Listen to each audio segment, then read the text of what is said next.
Hello ladies and gentlemen, and welcome back to the Great Plains Wildlife Reserve, where we are kicking off today with some good news. Our armadillos have had their first litter of pups. The very first babies to take their first steps in our new zoo.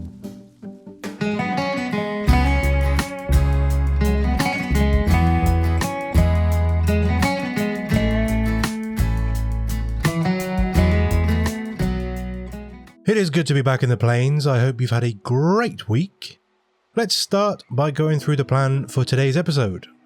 Now, the natural thing to do would be to continue on the path we have already started heading east.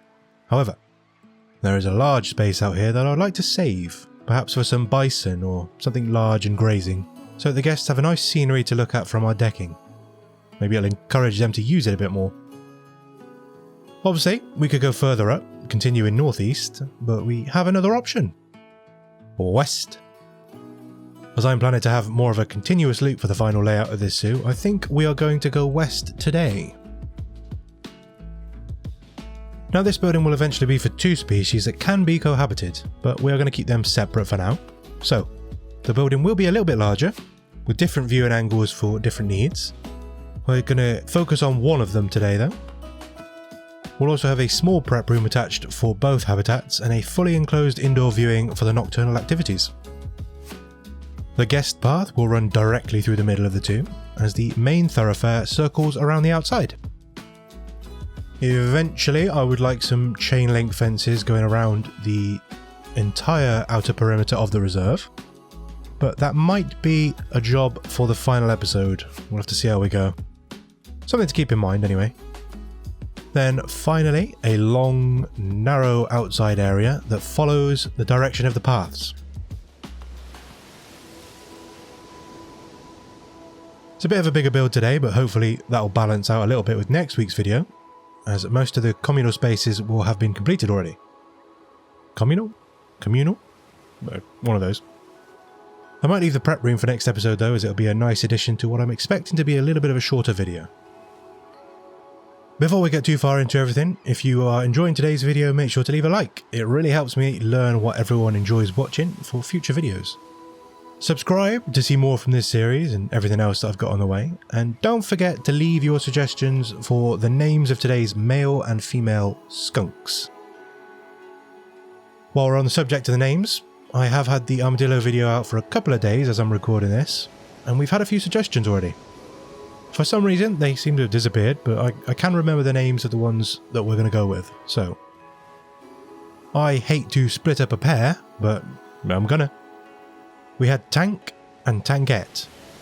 Tankette stands out to me, firstly because I read it initially as Tankette, you know, like blanket.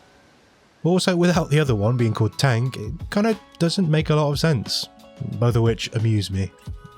So the female will henceforth be known as Tankette, or Tankette, if you read it like I do. For the male, we had a great list of options submitted by Sean, and being a fellow dinosaur lover myself, I decided on Kosh, named after the Anki from Land Before Time. A fellow armoured beast and a worthy namesake. Also, it's just a fun name to say, isn't it? Kosh! Thank you to everyone who submitted a suggestion. Don't worry if yours didn't get picked. There will be lots more animals coming and many more videos to have your suggestions added to the zoo. So get thinking about your names for skunks for today. Getting into the build, as I said, today's video is going to be a bit of a long one, but most of the video is actually phase 1, or the building design itself, as the interior and exterior decorating came fairly quickly. We're starting off again aligned to the grid for the shops, which, as I said last week, I would need to split from the group before fiddling with it. Guess what I went and did today? I raised the building only by a couple of inches, while the shops were still attached. If you've ever played Planet Zoo, you'll know that caused all sorts of havoc with the paths, which I have had to tear up and redo, because I had done way too much with the build just to undo it all. This is already a contender for the least fun moment of the series. Fortunately, it does all come together in the end, so it was worth it. Maybe. Probably. Probably not, but it... We'll carry on. We're using the same building materials for this, the breeze blocks and recycled corrugated metal. However, I didn't want to panel this one the same way that we did with the armadillos.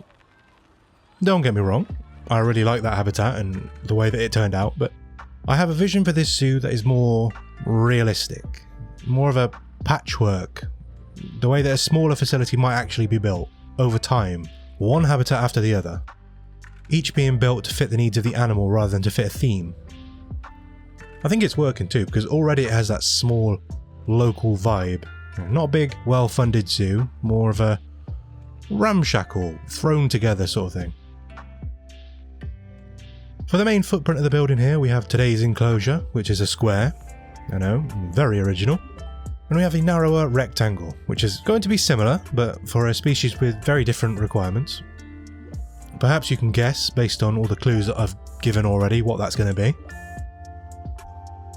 I've also got a small staff area that will service both habitats, and all this with a guest path dividing the two. Simple. I spoke a little bit last week about the nocturnal viewing window in the armadillos, and the various downsides of an open viewing area, so this building will be more of a traditional nocturnal house, with multiple species, fully enclosed, blacked out windows, low lighting, all the bells and whistles. I've separated out the viewing for each space, so that each has its own corridor to ease congestion a bit, hopefully. And I've played around with the window frames, or the viewing angles, to make sure that I can use my plaster pieces to block out some of the view of the keepers accessing the enclosures. Same way we did with the armadillos. I just need to be careful, as I'm pretty sure if there's anything too close to the gate, it will affect the keeper's ability to reach or access enrichment.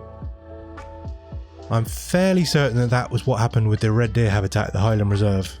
The keepers could walk in and access all corners of the enclosure, but they couldn't interact with the feeders or toys, until I moved the gate, that is. Now that we've got a bit of a start on the build, let's look at how we acquired our new little friends. To put it simply, pest control.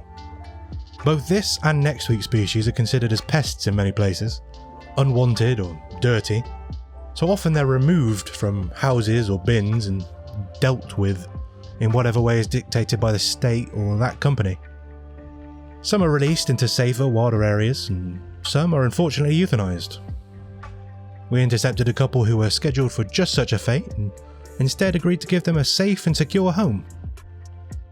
I do think it helped that the female was an albino. Nobody wants to kill a shiny Pokemon. There's not a lot else to it.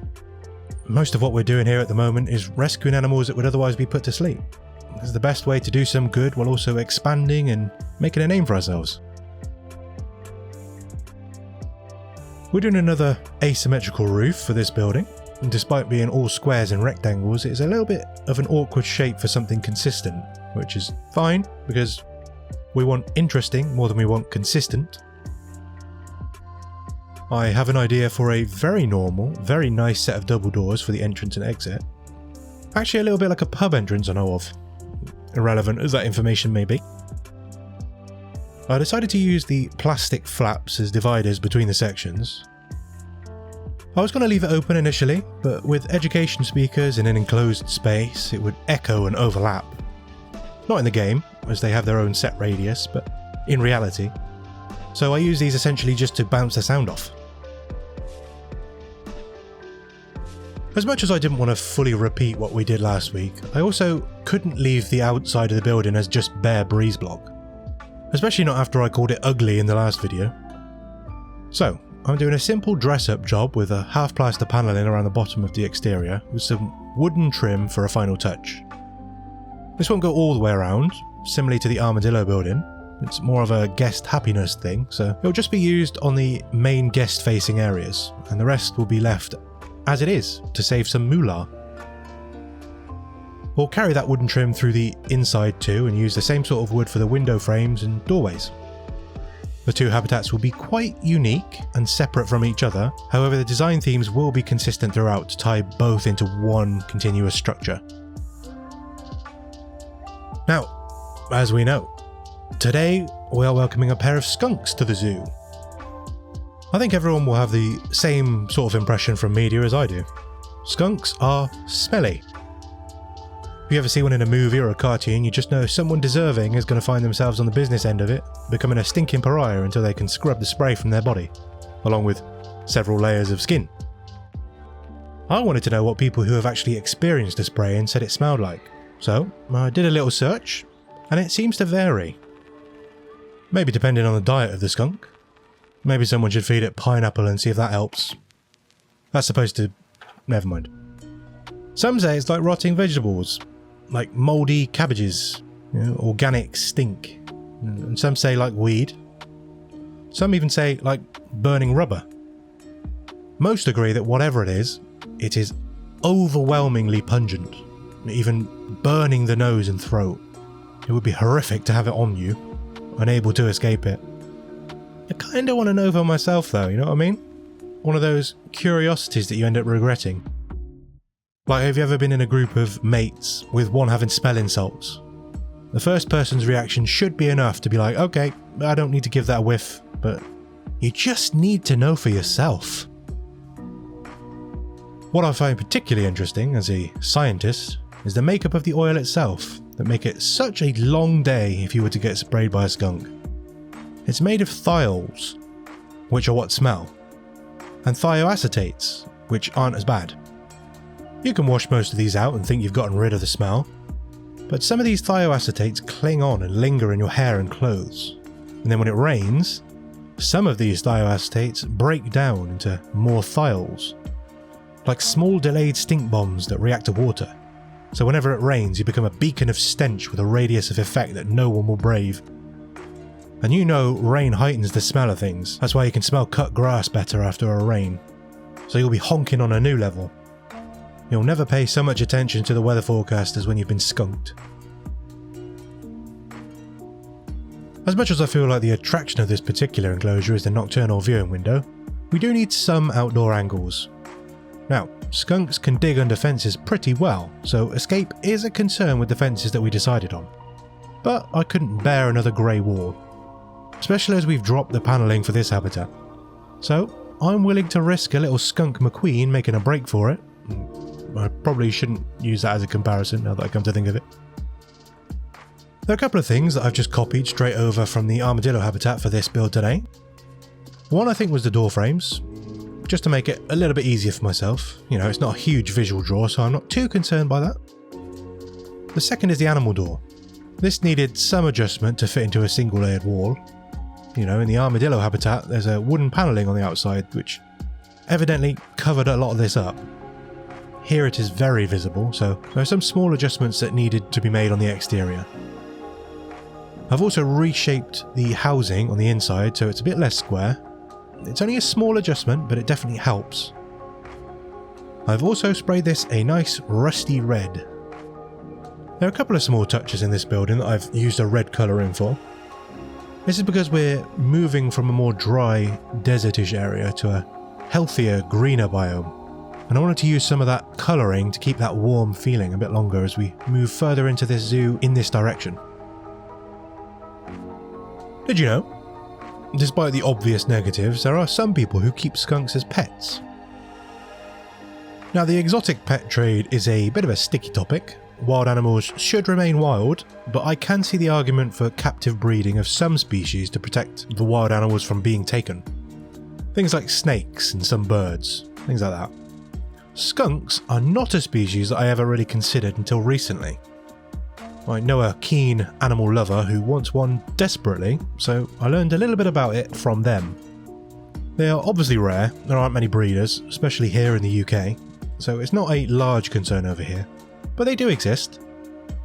In the UK it's legal to own a skunk, but illegal to remove its scent glands, which is apparently something people do. I can understand, but it seems a bit brutal. At the same time, they aren't really domesticated. Sure, you can have one in your house, but they really need to be kept outdoors in some sort of protected area.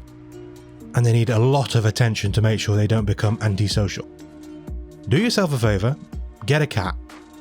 Especially if you're having them descented. There's no advantage to owning one besides being that quirky person down the pub who turns up with a weird little creature on their shoulder. Now, I don't want to come across as a hypocrite. I do own snakes. But these have been captive bred for a long time. They're so far removed from their wild ancestors that they've got no survival instincts whatsoever. They kind of behave like drunk Looney Tunes villains, bless their cotton tail sleeves? I don't know. My point is, I know what it's like to want something cool, you know, a rare and exotic animal, but you need to be responsible about what you get and know that you can care for them correctly before you do. Lecture over. The final part of the structural portion of this video is the door that accesses the guest area of the building. These do, as I said, remind me of an old pub door. Not older than the USA old, but, you know, 80s or 90s, high street pubs. That's not important. My goal was to add something in that would block out a lot of the light, so that even in the day the area would still be low light at least. Unfortunately that doesn't seem to work well in this game, but the thought was there. I've added in some ventilation to both sets of doors and the plastic flaps that separate the two enclosures, mainly as the plastic barriers tend to trap in a lot of humidity, or at least I've only really seen them used in reptile houses or humid botanical gardens, and I didn't want this passage to be uncomfortable. I'm pretty sure the breeze blocks wouldn't trap in too much heat anyway, but best to be cautious.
Onto the indoor decoration. Now, we have an indoor box area made with the black plaster here, within the room itself. You could argue this is not a great use of space, but this is quite a large room for the two skunks, so it's not an issue from that perspective. What this meant was that I could create an area of soft earth, like a flower bed, using some plaster trim with sloped sides for easy access, creating a bordered area to keep the soil in. Whether plants would grow in here or not is another story, but we established last week that it's not impossible. Once we had the ground set, I had a thought to make some little islands with some stone, where we could place bedding and create a presentory plinth of sorts, where the skunks would be highlighted under the red nightlights, lit up for clearer viewing. It works surprisingly well for one of my ideas, particularly with normal type skunks. The white ones are a little bit of an outlier, but I don't anticipate having too many of those in this zoo. As I've said, plants in a room that gets no light is a tricky idea, but I think you'll agree if we left it with just soil and rocks, we'd end up in one of those worst zoo lists, having activists at our door trying to get us shut down. And as much as I welcome them with open arms usually, they're not much use to me until I've got some gators or mountain lions, so I'm going to do what I need to do to make everything look pretty for now. I'm going to make a bit of an indoor woodland and answer any questions with UV lighting. Now that I've fully accepted and embraced the decision, I can admit that I actually love how this turned out. I remember going to see I think a kiwi at the Wellington Zoo. I'm pretty sure it only had one leg at the time. Maybe someone else has the same memory of what I'm talking about. Anyway, I think it was an indoor area with a pathing through the middle, something similar to this, with soil and plants on either side, with loads of big ferns all over the place. You know, as you might expect in New Zealand. And looking at this now, I'm getting the same sort of feeling, and I don't remember a lot of things, so it's nice to know that it's still in there somewhere, perhaps helping me with designs subconsciously. Okay, Something I forgot to account for in the initial building of this was somewhere to put the lighting. In order to get that right amount of light, they can't be too high up, and they need to be evenly spaced for good equal coverage. So I had to install some rigging above the bedding area where they could be mounted. This is potentially unnecessary, maybe a bit over the top, but I didn't want to have some wooden beams running through the centre of the roof that would then need to be installed throughout the whole rest of the building as well. So in a way, this was the easier of the options that I had. I'm really enjoying these indoor areas at the moment. I've been wondering what was going to end up being this zoo's thing, you know? The Highlands was just us getting started, so it didn't really have one. Trondheim was all about rocks and developing that, and now we're in the USA. I thought it would be maybe foliage or buildings based on our first video of this leg of the series, but no. It is looking like it's going to be nocturnal houses, which is oddly specific and suggests I'm going to need about 20 zoos to get a skill in everything that I want.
Finally, we move to the outdoor area of the habitat. Always left until last. When I think of skunks, I mostly think of suburban gardens, hedgerows, that kind of thing. So I know that I wanted some more greenery than the style that we've used so far. I couldn't just have a completely different biome throughout though. There needs to be some areas of crossover to show that these are still part of the same area. I've started off with more dry soil and dirt around the building itself, more like what we saw in the armadillo habitat. Some drier grasses, not dead, but discoloured, and generally fewer plants. And as we move further towards the opposite end, we have more plants, more vibrant greenery, more grass underfoot. Maybe there are places where these changes happen suddenly, but I think the more gradual we can make it here, the more natural it's going to feel. We still have quite a hard, rocky ground in places too. We haven't reached a full, lush woodland region yet. There's still limited space for the roots of trees, for example. But we can have a couple more temperate trees in this area. I think I'm getting much better at colour matching these aquatic rocks as well. It's tough to get them perfect, you almost need a third colour in there. But they are a bit closer now than at Trondheim, which I feel tend to stand out a little bit.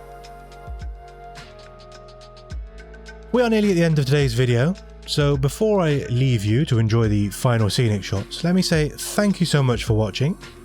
Like and subscribe, all that good stuff. And don't forget to leave your suggestions for the names of our two skunks. I hope you have another great week, and I will see you next time.